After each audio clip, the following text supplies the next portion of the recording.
मंडळी, आपण नेहमी मटन किमा चिकन किमा खातो, पण तुम्ही कधी मुशी म्हणजेच मोरी मच्छीचा किमा खाल्ला आहे का?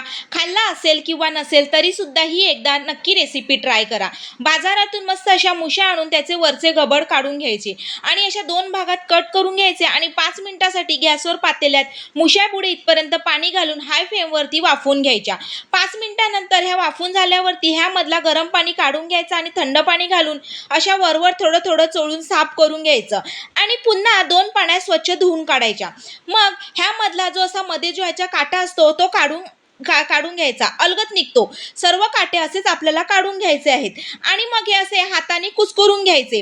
मग खलबत्त्यामध्ये 4 ते 5 मिरच्या, आलं आणि भरपूर लसूण घ्यायचा. ह्याचा मस्तपैकी असा ठेचा करायचा. मग गॅसवर पॅन ठेवून त्यात 2 ते 3 पळी तेल घालायचं. तेल जरा जास्तच घालायचं बरं का. मग हा ठेचा ह्यात घालून व्यवस्थित असा परतून घ्यायचा. जर तुम्हाला ह्यात कांदा घालायचा असेल तर तो सुद्धा तुम्ही घालू शकता. मग यात हळद, गरम मसाला आणि चवीनुसार मीठ घालायचं. मसाला घालायचा नाही. जर तिखट जास्त हवं असेल तर मिरच्यांचं प्रमाण वाढवायचं, पण मसाला नाही घालायचा. मग ह्या कुचकरलेल्या मुश्या ह्यात टाकायच्या आणि मिक्स करून घ्यायच्या. 5 ते 10 मिनिटासाठी मंद गॅसवर झाकून ठेवायचं. मध्ये मध्ये हे असं मिक्स करत राहायचं. 10 मिनिटांनी ह्यामध्ये थोडं लिंबू आणि किंवा तुम्ही कोकम घातलं तरी चालेल आणि कोथिंबीर घालून पुन्हा असं 5 मिनिटासाठी झाकून ठेवायचं.